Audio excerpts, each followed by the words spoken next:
reading from the Holy Gospel according to Matthew, chapter 18, verses 1 to 5 and 10. The passage is taken from the Message version of the Bible. At about the same time, the disciples came to Jesus asking, "Who gets the highest rank in God's kingdom?"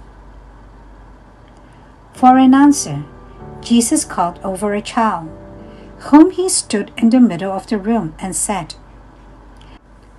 "I am telling you once and for all, that unless you return to square one and start over like children, you are not going to get a look at the kingdom, let alone get in. Whoever becomes simple and elemental again, like this child, will rank high in God's kingdom. What's more, when you receive a child like on my account, it's the same as receiving me. Watch that you don't treat a single one of these childlike believers arrogantly. You realize, don't you, that the personal angels are constantly in touch with my Father in heaven?" The Gospel of the Lord. Good morning. Welcome to Coffee with God, and I am Father Joscuti Matthew.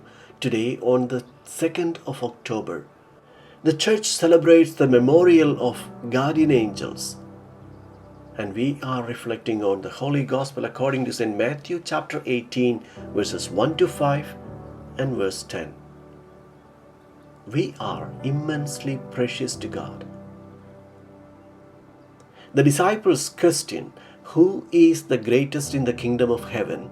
reveals how far they were from understanding Jesus' vision. Ambition and self-exaltation, so natural to the world, are the opposite of God's kingdom. That is why Jesus set a child in their midst and said, "Unless you turn and become like children, you will never enter the kingdom of heaven." A child embodies qualities that every disciple must rediscover: humility, dependence, and trust. True humility does not seek power or prestige, but fades quietly into the background. Dependence is the recognition that life is not self-sufficient, but held entirely in the loving care of God. And trust is the readiness to place one's future in the Father's hands, just as a child runs into the arms of a parent without hesitation. On this memorial of the guardian angels, Jesus' teaching takes on even deeper meaning. Our Lord tells us that the angels of these little ones always behold the face of my Father in heaven. Each person, especially the smallest and most vulnerable, is infinitely precious to God. The mission of the angels is to protect and guide us, ensuring that no one who belongs to Christ is forgotten or abandoned. To receive a child or anyone with a childlike heart is to receive Christ Himself.